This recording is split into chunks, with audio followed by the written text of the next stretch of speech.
Go ahead, Mitri. Okay,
Good afternoon, everyone. This is Helen Folks, and welcome to the Louisiana Department of Education's Nutrition Support Training on Hurricane Preparedness.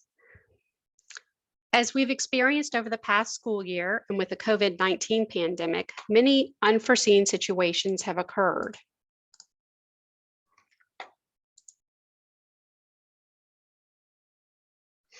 And so we have seen so many unforeseen situations in school food service operations that could compromise food safety and the ability of the child nutrition program to provide safe meals. Child nutrition programs have been called to serve emergency meals to families over the past year. Documenting procedures based on current emergency procedures that are currently in place is a critical first step in developing a hurricane preparedness plan. The pandemic has introduced unique challenges, while emergency planning for hurricanes provides its own set of disruptions to service and threats to compromise food safety that require advanced planning, training, and management. Hurricane planning for school year 21-22 will mean preparing a hurricane plan in the midst of a pandemic. Refer to the latest CDC guidance on COVID-19 in order to assess how this affects hurricane planning. It's no question, Louisiana is one of the most vulnerable in the country when it comes to hurricanes. Hurricane Preparedness Week is May 9th through 15th of 2021, and the official start of hurricane season is June 1st. As stakeholders in supporting community nutrition outreach, let us get started now to be prepared before a hurricane or weather disaster strikes. The Atlantic hurricane season is the period in a year from June through November when hurricanes usually form in the Atlantic Ocean. On a worldwide scale, May is the least active month, while late August through September are the most active. Arm yourself with knowledge of hurricane status definitions and a weather radio to stay alert during hurricane season. A weather radio is a specialized radio receiver that is designed to receive a public broadcast service, typically from government-owned radio stations like NOAA pictured on this slide, which is dedicated to airing weather reports on a continual basis, with the routine weather reports being interrupted by emergency weather reports whenever needed. Weather radios are typically equipped with a standby alerting function if the radio is muted or tuned to another band and a severe weather bulletin is transmitted. It can automatically sound an alarm or it could switch to a pre-tuned weather channel for emergency weather information. To listen to weather radio alerts online, go to www.weatherusa.net/radio. Often online services are disrupted early in a hurricane threat. Therefore, you want to plan to use battery-powered weather radio during emergencies and use the online resources in advance of a hurricane to familiarize yourself during the planning stages. The effects on food service operations and how to prepare for providing emergency meal services during those threats will be the focus as we work through this presentation. Major threats are typically flooding and wind damage. Making advanced preparation is recommended as crucial supplies can become scarce during a severe weather event. It is essential to train staff annually for power outages, water outages, or boil notices, floodwaters, and food safety or HACCP plans specific to a hurricane disaster. Remember when making plans for a hurricane that the category of the hurricane will make a difference in the duration of the hurricane and/or the emergency situation you may be faced with. Hurricanes are categorized by the National Weather Service based on their intensity by using a scale of 1 to 5. The scale, which is outlined below, categorizes storms according to their sustained winds, the storm surges produced, and the damage expected as a result. LEAs often develop hurricane preparedness plans with a tiered response based on the hurricane scale. This is helpful when training staff on their role during a hurricane and what policies and procedures should be followed based on the scale of the emergency. Natural disasters can occur that affect operations for an hour, such as a temporary electrical outage, or for months. In light of the varying degrees a hurricane may affect your CMP operations is essential in tailoring hurricane plans specific to your LEA and each facility or school site in terms of providing meals during an emergency. For the purposes of this training, we will focus primarily on presidentially declared disasters. When the state of Louisiana determines a need for federal disaster assistance, the governor requests assistance from the president. Based on FEMA's evaluation and recommendation, a formal presidential major disaster or emergency declaration is then made. This is when waivers may be requested by the state agency. As an SFA, plan to contact the state agency to request assistance with planning for disaster meal services as soon as a serious hurricane threat to your parish or district approaches to receive guidance. Note that procedures begin when a situation of distress is determined by public officials. An emergency declaration addresses impending emergencies or disasters. It is issued when, in the determination of the president, federal assistance is needed to supplement state and local efforts and capabilities to save lives and to protect property and public health and safety, or to lessen or avert the threat of a catastrophe. A major disaster declaration is declared by the president when a major disaster has been assessed that overwhelms the combined capabilities of state and local government resources. Declaration of a major disaster then frees the financial, legal, and other resources USDA requires to grant waivers. Note that the process involved in a presidential declaration of a disaster requires time and multiple stages of assessment. Only after a major disaster declaration is declared by the president will USDA be able to consider waivers for approval for the child nutrition programs. This is why waivers are often published well after a hurricane or other disaster devastates an area, and also is why communicating emergency situations with the state agency is necessary to receive programmatic guidance in the early stages when disaster strikes. With the understanding that inventory and food loss is a serious threat as a result of hurricanes, USDA may be able to provide tiered assistance for providing USDA foods through the state distributing agency, starting with a situation of distress. However, this depends on the resources available at the time of the event. In the aftermath of a disaster, school districts can provide critical nutrition support to students through the school, summer, and after-school nutrition programs. After a major disaster declaration is issued by FEMA, USDA has the authority to waive certain program requirements that limit access to meals in situations resulting from damage or disruptions due to natural or man-made disasters. School districts can work with their state child nutrition agency and USDA to apply for waivers from program requirements that would otherwise limit students' access to meals. For school year 21-22, a waiver covering COVID-19 pandemic meal services through SSO provides the options to SFAs to apply to provide free meals to students, which is a great advantage after a hurricane. In subsequent years, waivers will vary widely based on the extent of a hurricane disaster. Be aware that while many waivers covered under this year's pandemic flexibilities will not necessarily be available in subsequent years. For more information, see the USDA memo linked at the bottom of the slide regarding free meals, eligibility, and disaster benefits. COVID-19 Child Nutrition Response Number 3 provides a summary of child nutrition waivers and updates and is linked in the title above. These waivers will be discussed in more detail during the Child Nutrition Program update on May 6th.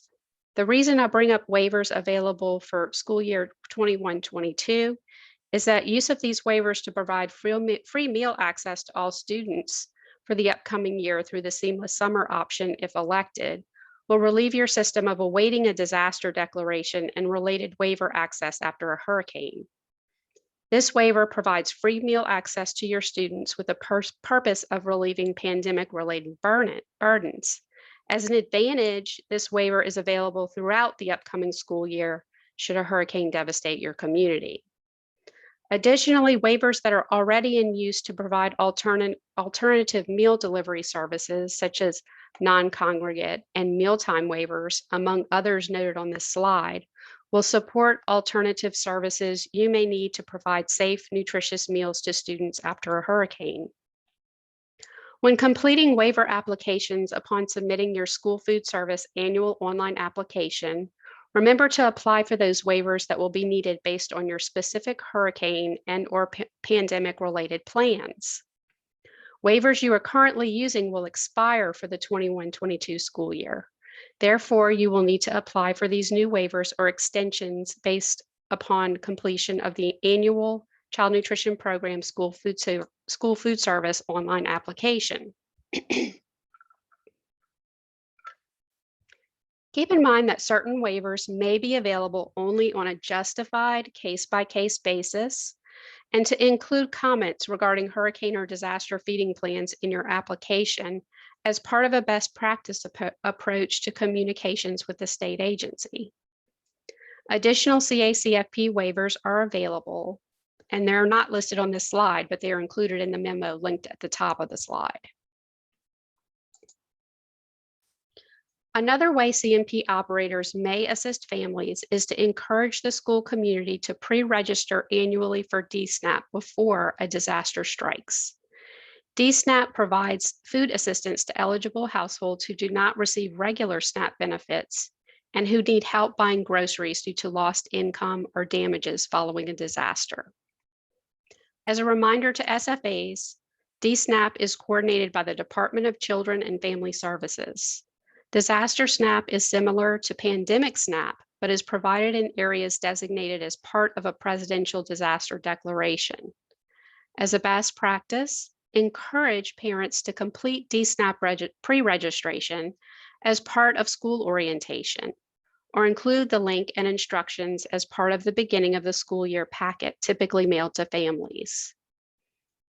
Reasons families should pre-register include that online pre-registration is simple and it can be done online through the CAFE customer portal. Also, pre-registration will speed up the application process that determines final eligibility after DSNAP is authorized. Remember that in the event of a hurricane or disaster, student families may not have the computer or Wi-Fi access required to begin pre-registration for DSNAP.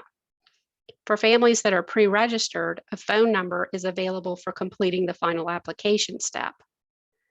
DCFS will provide an electronic benefits card to eligible families, which allows them access to purchase much needed foods during a disaster. Due to technology upgrades, DSNAP applications must be completed again this year and should be completed annually to ensure household information is up to date.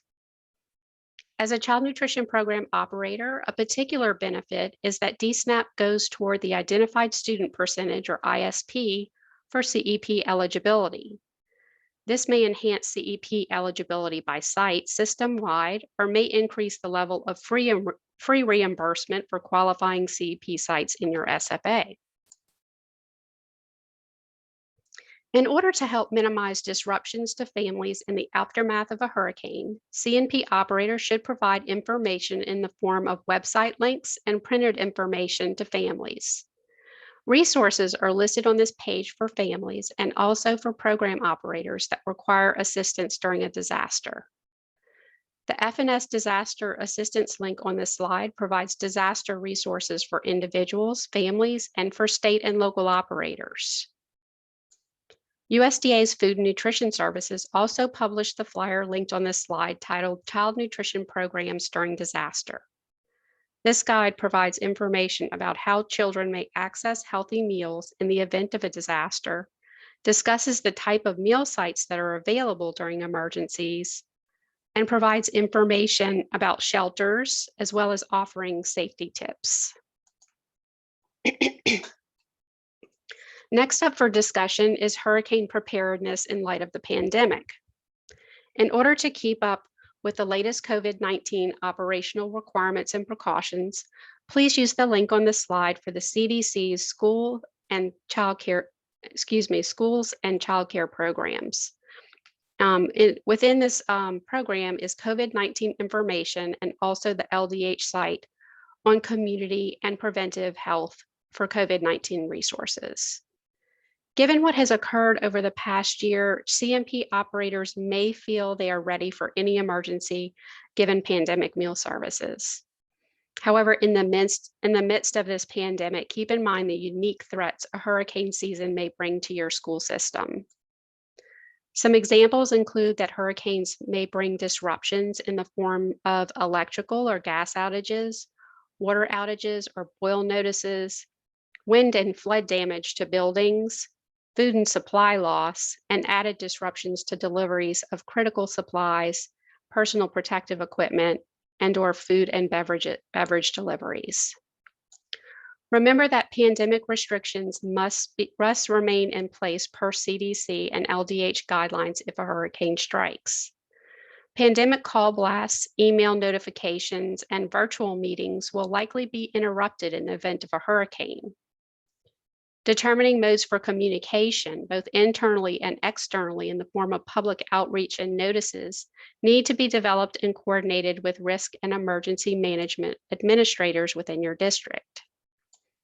Now is the time to develop a system for communications that is reliable and accessible both internally and throughout your school community. Training and outreach efforts to inform the public of how to access emergency information should start now.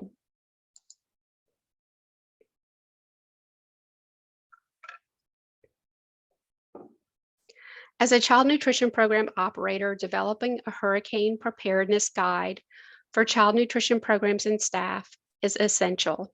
This guide should be provided in print for staff to take home and use during a hurricane threat or emergency.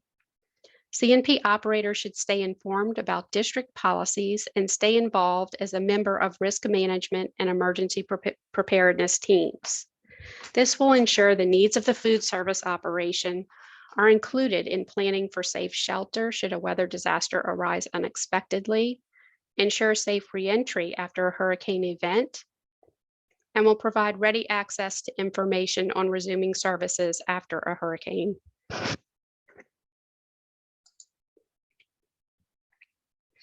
USDA, in cooperative agreement with the Institute of Child Nutrition, developed the following manuals for hurricane preparedness and emergency readiness planning, and includes a guide for the school food service operation as well as a forms manual. It is important to print and develop the step-by-step plan and include this guide in district level planning for a seamless response to a hurricane or disaster. The manuals are linked in this slide and should be printed for developing a plan based on the unique needs of your district and CNP operations. Including LEA level risk management and emergency preparedness team plans and policies is essential for a unified response in meeting the needs of the child nutrition program operation during a hurricane or related disaster. For assistance in developing a hurricane plan for your district's child nutrition program, contact the Parish Office of Homeland Security and Emergency Preparedness. Local contact numbers are included in the link on the slide. Also contact the state agency for assistance with programmatic questions and procedures related to hurricane or disaster planning. And you may use the email address childnutritionprograms@la.gov or call the phone number 225-342-9661. Contact information is linked on the slide for ease and access. In order to provide a visual, the links on the prior slide will bring you to the guide and forms for hurricanes and other emergency readiness. These are the manuals you will need to complete in order to have a detailed process and procedure that is required for a hurricane plan. When accessing the emergency plan guides on the prior slide, you will see that the top priority is developing a chain of command with specific duties outlined. Essential members of the response team included in the chain of command is included in the forms guide. Identifying essential staff early in the process is essential to begin. Child nutrition program operators have communicated that after identifying essential staff, that training and clear delegation of duties is of utmost importance in ensuring preparation and a coordinated response during and after a hurricane. It is also important to emphasize that during a hurricane, a command center or centralized location for communication and for workers to report for instructions is essential. Choose a location for a command center within your district that is outside of a flood zone or tends to be on higher ground. Ideally, has generator backup for electricity and has a sound structure. Electricity, computers, and regular telephone services will likely be unavailable throughout the district. Therefore, alternative methods of communication should be planned, including battery-powered two-way radios, pagers, and backup chargers, which should be available for cell phones. In terms of next steps for hurricane readiness and planning, step 2 is to identify disruptions that may challenge the ability of staff to provide meal services and the importance of determining safe alternatives.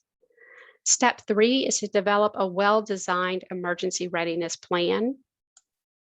Step 4 is to train child nutrition program staff on the hurricane readiness plan and procedures. Step 5 is to practice emergency readiness drills. And step 6 is to reassess the emergency plan and effectiveness and update or make changes where needed. Periodic reassessment and updates to emergency plans must be regularly scheduled in order for this to be effective. Child nutrition program operators who have successfully worked through devastating hurricanes have found that adapting to unexpected events and barriers is key to recovery and safe meal services. This requires cross-training staff for production and service duties, as well as clearly explaining expectations for flexibilities and positions. Communicating the possibility that staff may have to report to alternative work sites should take place well in advance of a hurricane. An emergency plan is key to a coordinated response. In addition, identifying and establishing emergency resources and contacts is essential prior to a hurricane to ensure various threats and disruptions to services can be handled when they arise. The form section of the guide that is provided will assist you in developing a directory and guidebook for your child nutrition program team. This slide shows the 10 steps to developing your guidebook. The forms guide provides these elements in a comprehensive manual for a one-stop resource to share with risk and emergency management teams, leadership, and essential staff. I will discuss the elements of the forms in upcoming slides.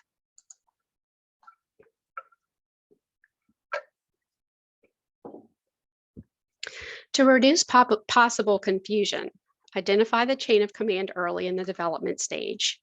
Provide a copy of the chain of command to school administrators and school food service personnel. Identify the emergency response team coordinators or other school officials who will determine when to activate the plan. Include a calling system or phone tree to ensure a method for contacting everyone in the early stages of a hurricane threat. Also, post the chain of command in a common location at each food service operation so it's accessible to everyone. It would be critical to designate specific responsibilities for each of the emergency response team coordinators and ensure that the team is trained in those tasks assigned. The when, where, and how of emergency response is critical in training food service staff to respond to an emergency. It is also important to prepare staff for rotation of duties and to emphasize flexibility in assignments. Remember that damage to buildings and sites that may be centralized for high volume services, so staff may be reassigned to those new locations. Remember to verify and update the information in these forms prior to hurricane season and periodically thereafter.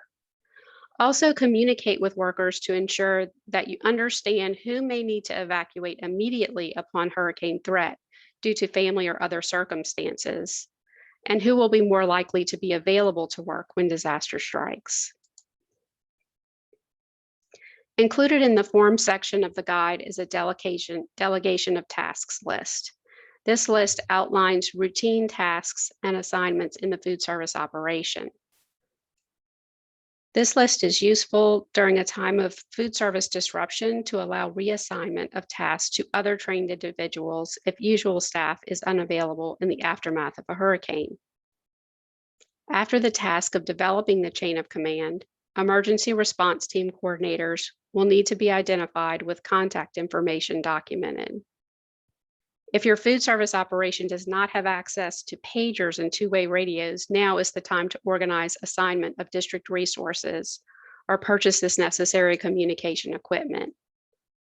It is critical to identify the individuals who are responsible for and assign pagers and radio communications and to have the list posted in a common location.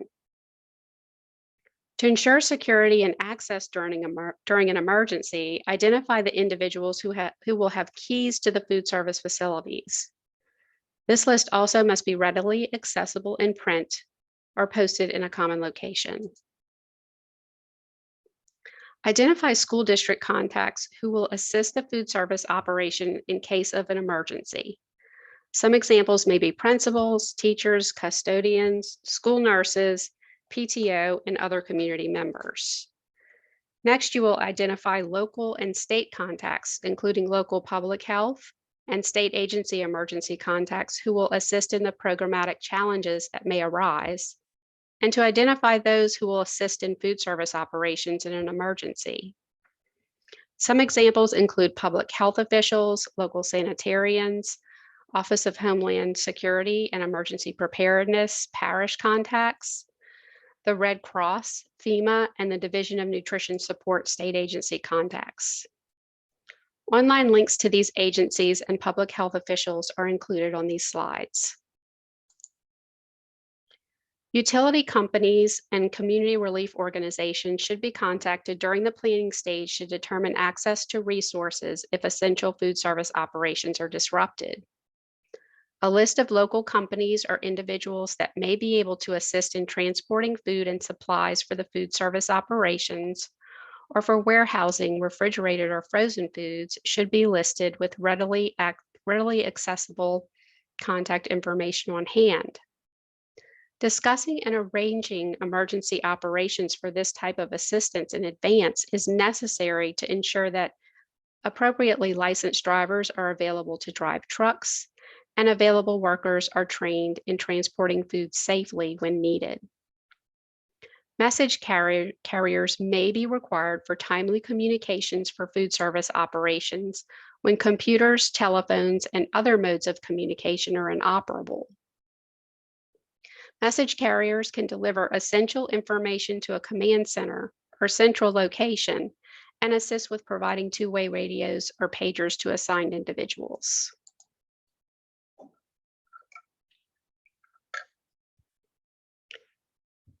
As an addendum to the forms guide, identify local sources that are available to replenish necessary foods in an emergency.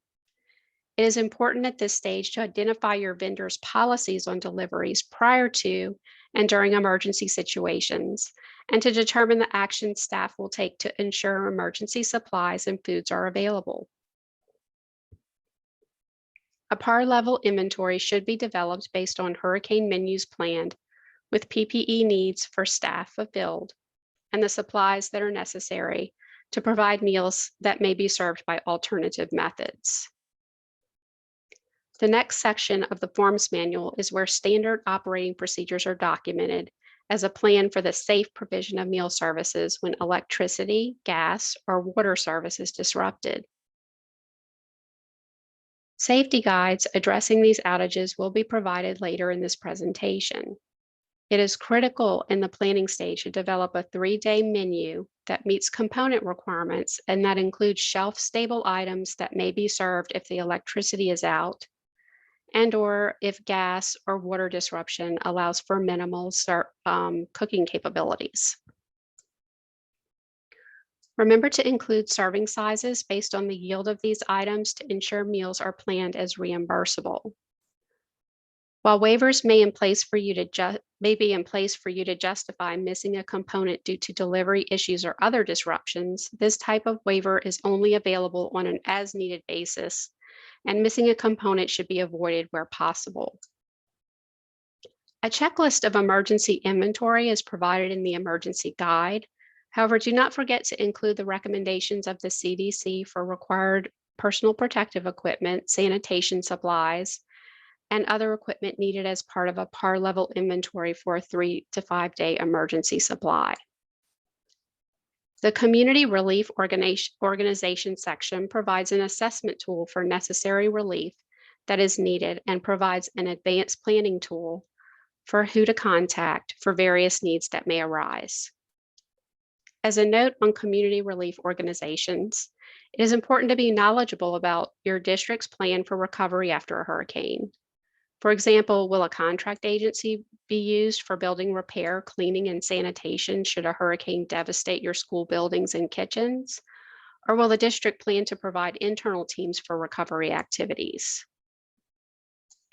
For access to emergency equipment, supplies, and PPE, click the link located at the bottom of the slide for vendors providing emergency services and other items. Included in this list are trained service providers for recovery, emergency equipment like mobile refrigeration, freezers, rental trucks, and other emergency supply needs. C&P operators should contact key vendors in advance to determine how they may be able to respond with needed equipment, services, or items after a hurricane. In terms of menu planning, hurricane menus should primarily be shelf-stable, including shelf-stable options for milk to meet Child Nutrition Program meal pattern requirements. Menus must include specific menu items and creditable portion sizes to show that reimbursable meal requirements will be met. These menu items may be used as part of annual rotating menus to minimize warehousing and inventory burden.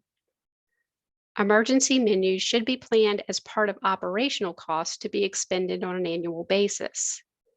Keep in mind that these items may be utilized in times of other unexpected disasters like the winter storm experienced this year.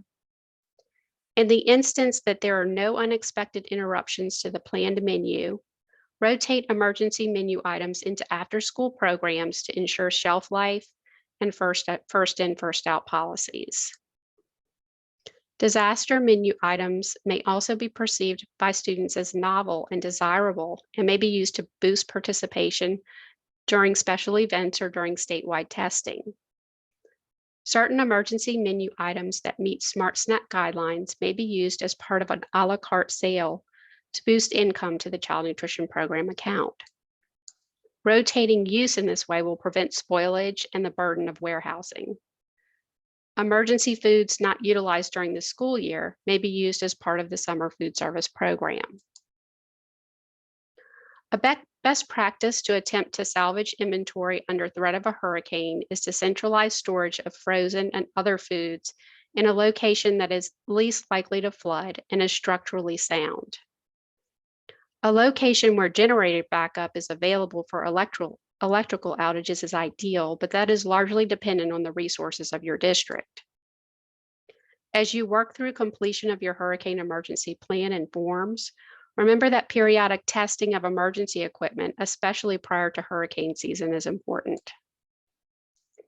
In the event of generator failure, or if no generator backup is available, it is important to research possibilities for safe food storage.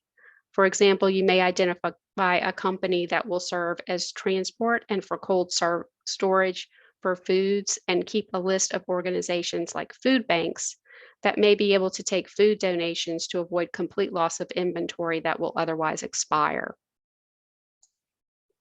Understand donation guidelines and regulations for both purchased and USDA foods prior to donating food, and ensure that required documentation like inventory records are completed prior to donation.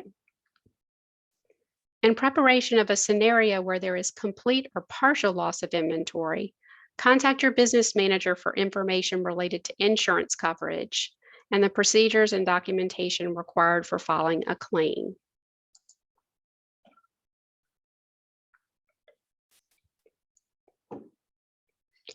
In order to ensure that meals served during an emergency may be claimed for reimbursement, there are steps that should be followed.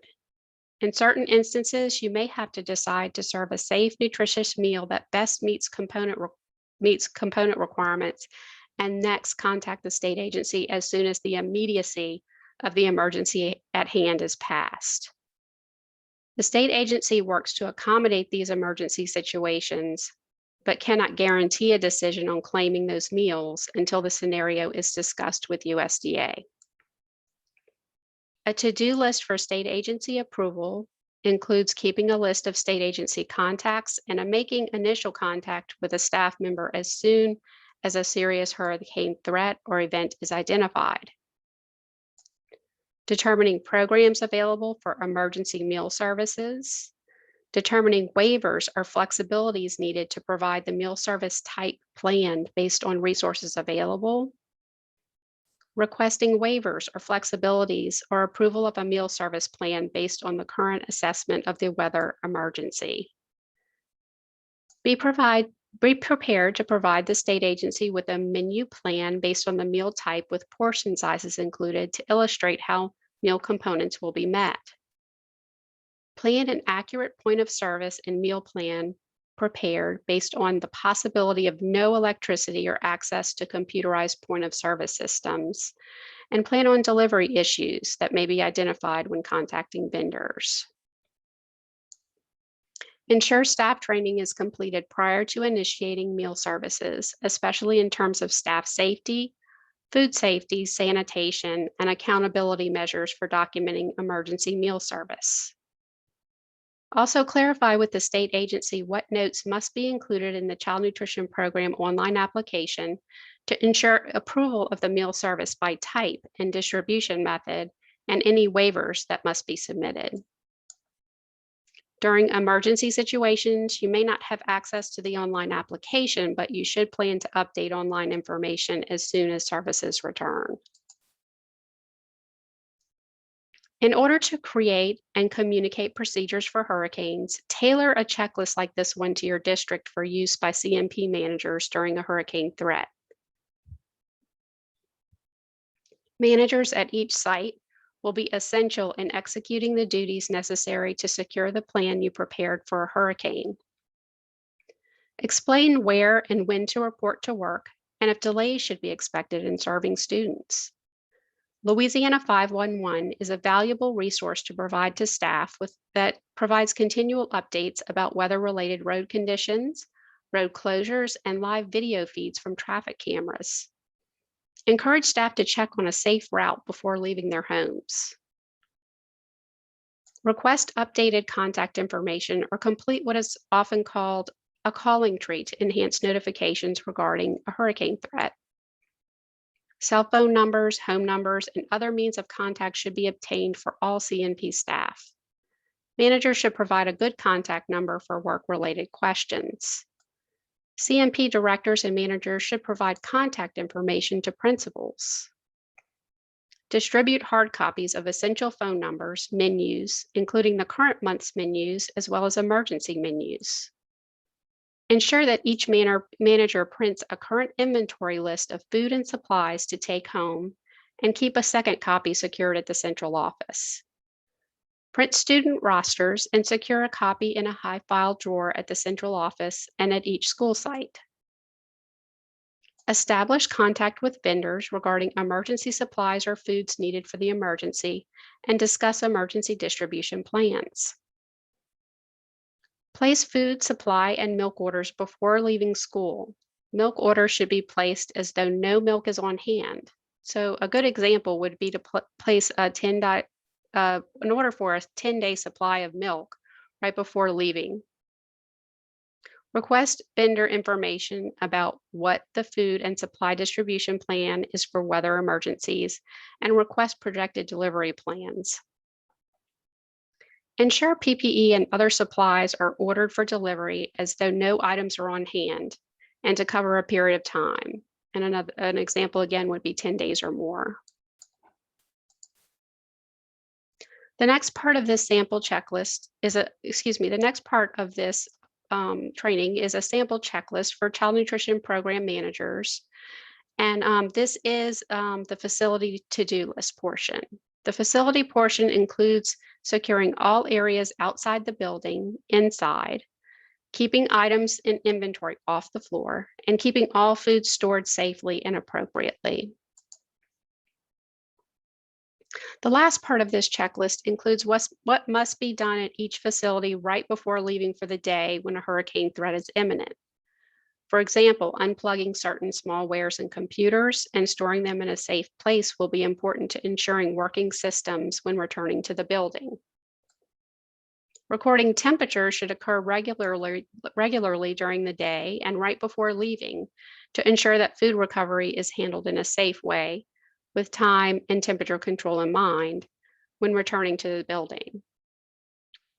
In terms of delivery trucks, assigned drivers should fill up fuel tanks with gas before leaving for the day and report to the transportation department to ensure trucks are parked in a secure and safe location with keys stored appropriately for access by the emergency response team. Now that we have covered planning and procedures before a hurricane, let's move on to discuss preparation for a coordinated response after a hurricane strikes. After a hurricane, follow Louisiana Department of Health guidelines for safety and resuming operations.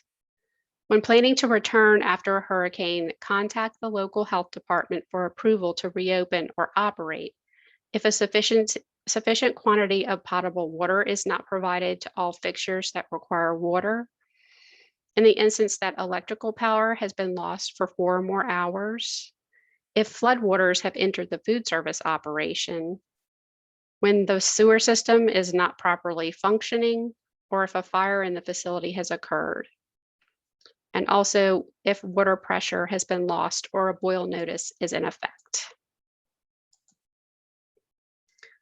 When discussing important considerations for hurricane preparedness with the Louisiana Department of Health, the following considerations were emphasized. C&P operators must ensure potable water is available before attempting to open food service operations or prepare foods. When completing the emergency readiness plan forms in the guide provided, be sure to pre-plan utility contacts and plan in advance with vendors to secure water tanks and bottled water to ensure there is sufficient potable water for cooking and also for water consumption by students and staff. A general guide for planning the amount of water needed to resume services is that 1 gallon of potable water per individual per day, plus what is needed for cooking, must be available. Be certain to follow LDH and/or utility instructions on boil advisories by boiling water using instructions provided by LDH prior to use in cooking. LDH provides emergency guides under the link on this slide titled "In Case of Disaster." Print these guides to ensure safe operations after a hurricane. Fact sheets included at this link include operating food service after an emergency, FOIL advisory guidelines for food service operations, what to do after a flood, food safety for power outages, and an information video on food safety for power outages. An additional guide to keep on hand is how to apply food safety principles during alternative meal services. This guide was prepared for the purposes of the pandemic and also applies to alternative services that may result from a hurricane.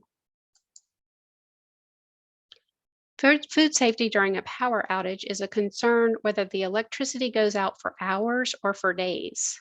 Best practices for hurricane threats include consolidating frozen and or refrigerated foods at a central location with generator backup. You also may use rented mobile refrigerators, freezers, or trucks. An important consideration before a hurricane is to ensure that employees will be available that are licensed to drive a truck, and that vehicles are gassed up and located in an area least likely to be susceptible to floodwaters. Remember that if you are planning to store foods in frozen or refrigerated trucks, a sufficient amount of fuel must be available to keep the trucks running and temperature controlled. Foodsafety.gov provides charts on when to salvage foods after a power outage, and a link is provided on this slide. Power outages may be for as little as a few hours or could extend for days. This guide explains food handling according to the amount of time the power has been out. As the USDA states in the link, keeping food safe during an emergency, refrigerators will keep food safe for up to 4 hours during a power outage. Keep the door closed as much as possible. Discard refrigerated perishable foods such as meat, poultry, fish, eggs, and leftovers after 4 hours without power. You will have to evaluate each item separately, and the chart provided is meant to be a general guide. A full freezer will hold a safe temperature for approximately 48 hours, or only 24 hours if it is half full and the door remains closed. Remember to never taste food that is determined if it's safe. Use the refrigerated and frozen foods chart as a general guide, and when in doubt, throw it out. Floodwaters can damage many foods in a school nutrition operation, but some foods may be salvaged. School nutrition employees need to know what foods can be safely salvaged and how to salvage those foods.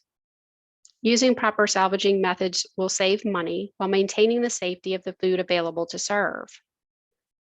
Child nutrition program operators and managers must check all food for exposure to floodwaters, discarding food that may have been damaged, and cleaning and sanitizing packages of food that can be salvaged. If a school has been required to close its kitchen due to a flood, it should not reopen until it has been authorized to do so by local or state regulatory authority. Refer to the Institute of Child Nutrition's guide titled Salvaging Food After a Flood to ensure safe recovery of food. And remember again, when in doubt, throw it out. During hurricanes and other weather events that disrupt electricity or deliveries, milk is the first menu component that is of concern. In terms of regular operations, 2 types of fluid milk must be offered, one being unflavored milk. Fat content must be fat-free or low-fat. Flavored milk must be fat-free, while unflavored milk may be fat-free or 1%. Pasteurized fluid milk with levels of vitamin A and D specified are required.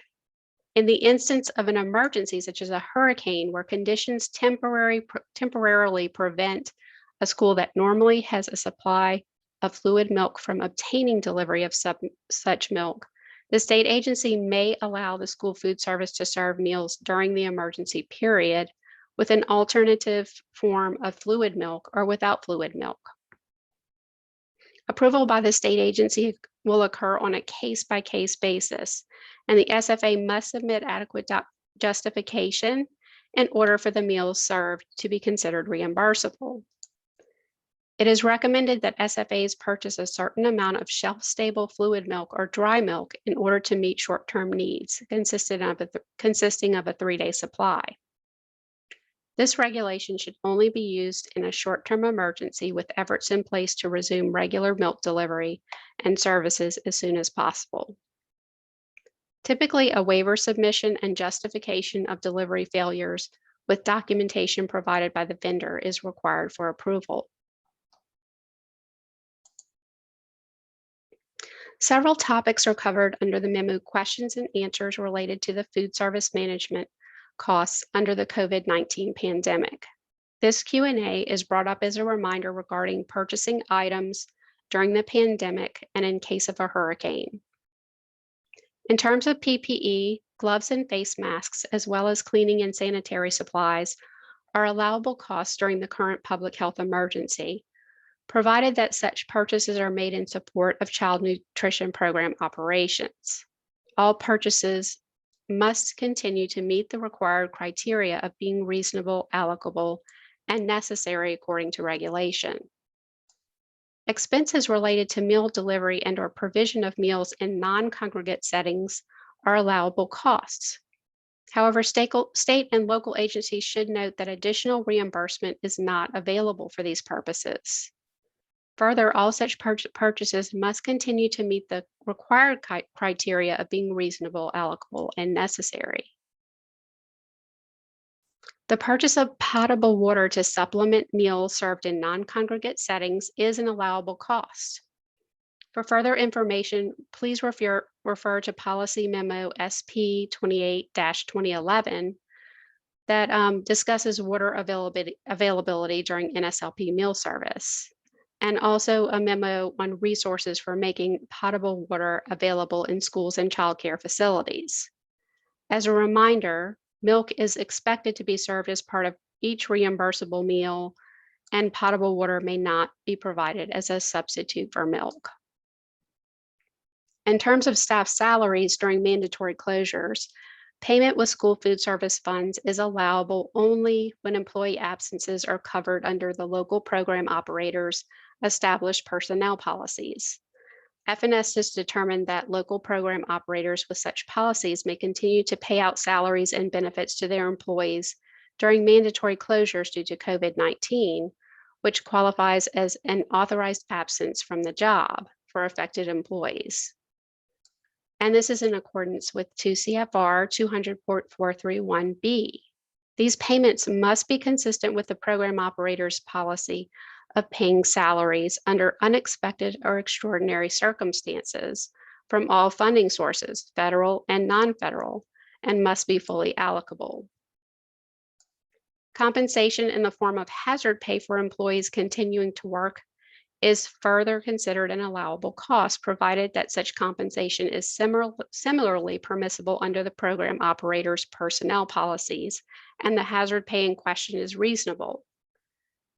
In terms of staff salaries and mandatory closures for pandemic reasons, any of these covered personnel costs may be charged retroactively to the date upon which the mandated staff absences and or work that occurred when the hazardous conditions related to COVID-19 began.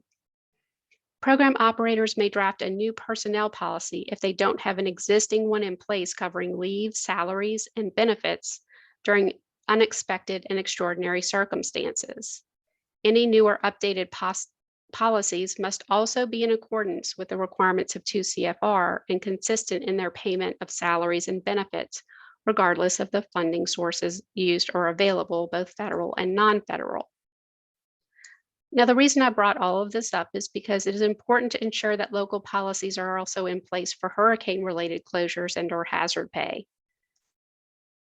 This will play an important role ensuring that such costs are covered should a hurricane strike.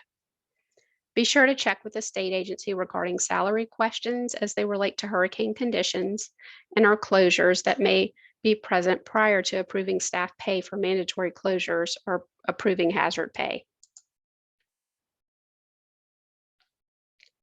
A nutrition support menu will be issued if the Office of the Governor issues a proclamation to allow emergency procurement of goods and services as a result of a hurricane or other weather emergency. Stay aware of expiration and or extension dates, and note that documentation of emergency procurement procedures is required during the emergency proclamation period. Procurement by non-competitive proposals under 2 CFR 200.320 are allowed when the public exigency or emergency does not permit a delay resulting from the competitive solicitation. As communicated in Memo SFS 21-156, the latest renewal to suspend the Louisiana public bid law to allow emergency procurement of goods and services necessary to respond to the COVID-19 emergency expires on Wednesday, May 26, 2021. Be certain to stay aware of any subsequent extensions. In terms of allowable costs under an emergency proclamation, costs applied under an emergency proclamation must fall within the regulations outlined in 2 CFR 200. And this would be under factors affecting allowability of costs. And these include, but are not limited to, that the expenditures of the child nutrition programs must be reasonable and allocable for the performance of the federal award. Also note that costs must be adequately documented for audit purposes. Under 2 CFR 200 emergency program procurement regulations, if it is necessary to make an emergency procurement to continue service, the purchase shall be made and a log of all such purchases shall be maintained by a representative of the SFA. The following emergency procedures shall be followed. All emergency procurement shall be approved by an SFA official that is knowledgeable of CMP regulations and someone who has signed the procurement certification for the Code of Conduct. Emergency procurement procedures that must be documented include the item name, the dollar amount, the vendor or contractor, and the reason for the emergency. An important clarification regarding emergency procurement is included in the linked USDA memo SP 10-2-2021 and SFSP 5-2021. And this is questions and answers regarding child nutrition program oversight, administration, and reporting during COVID-19.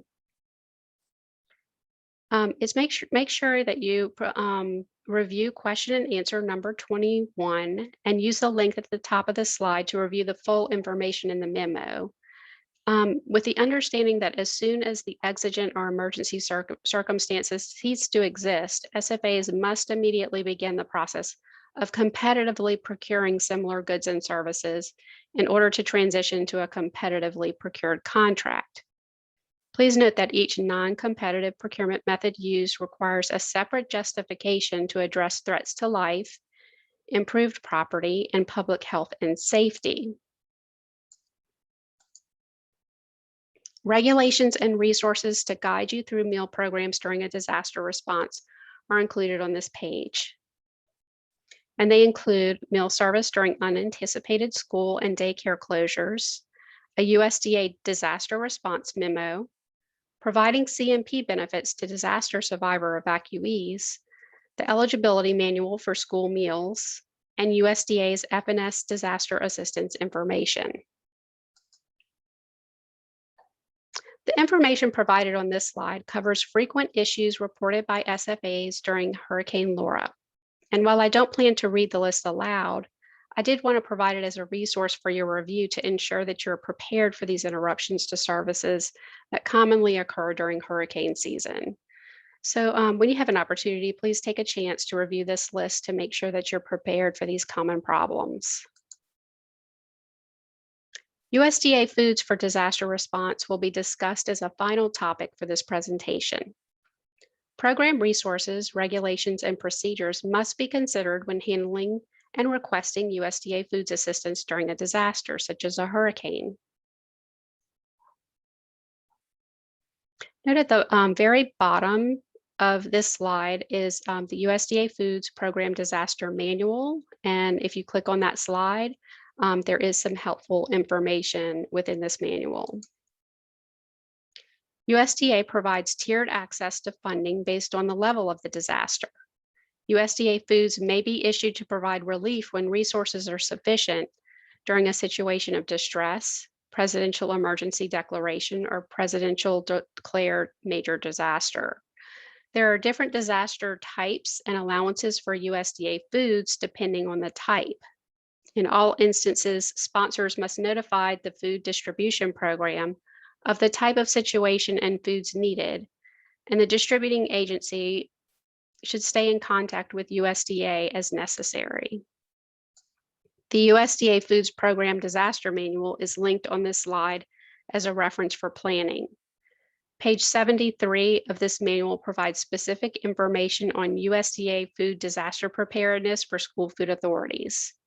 Please print this guide and add it to your hurricane plan.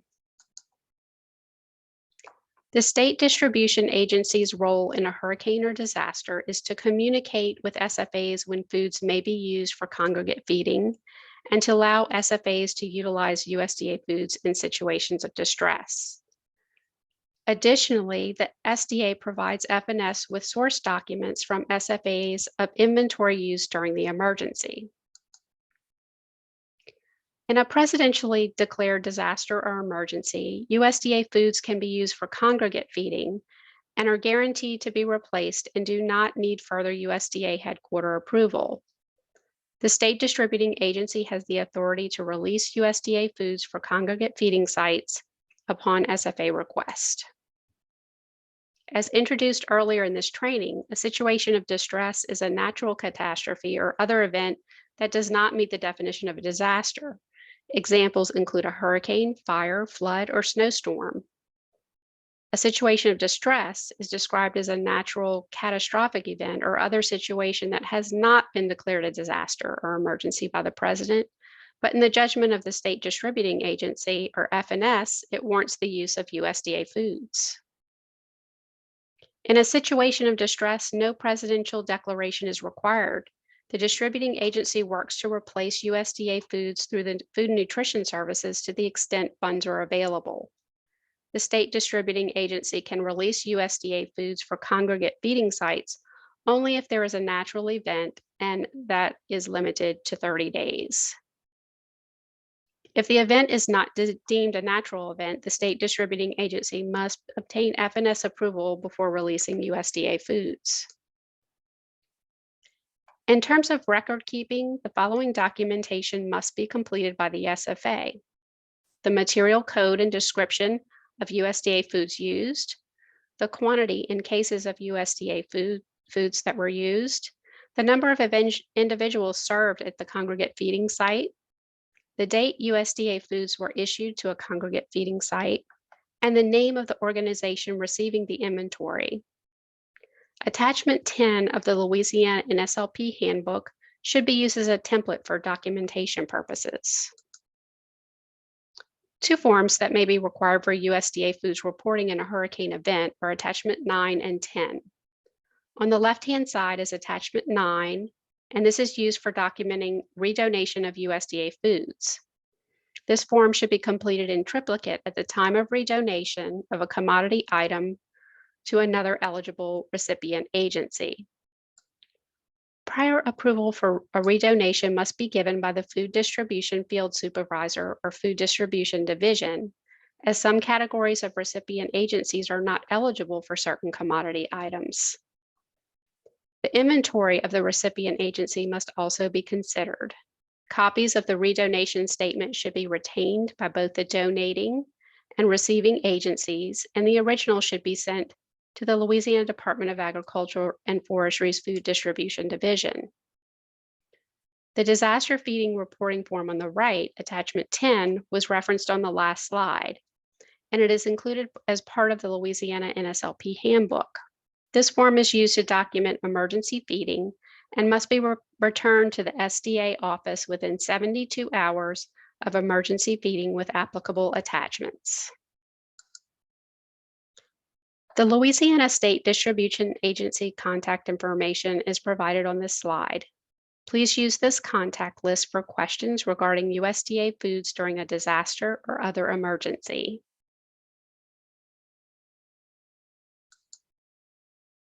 I want to thank everyone for your time and attention today and for participating in hurricane preparedness training. For further information, please contact Nutrition Support for questions at 225-342-9661 or by email at childnutritionprograms@la.gov. And I am going to take a look through any questions that are posted. And we do plan to post the slide deck to the Louisiana Fit Kids website. I want to thank everyone again, and this will conclude our session for today. Have a good afternoon.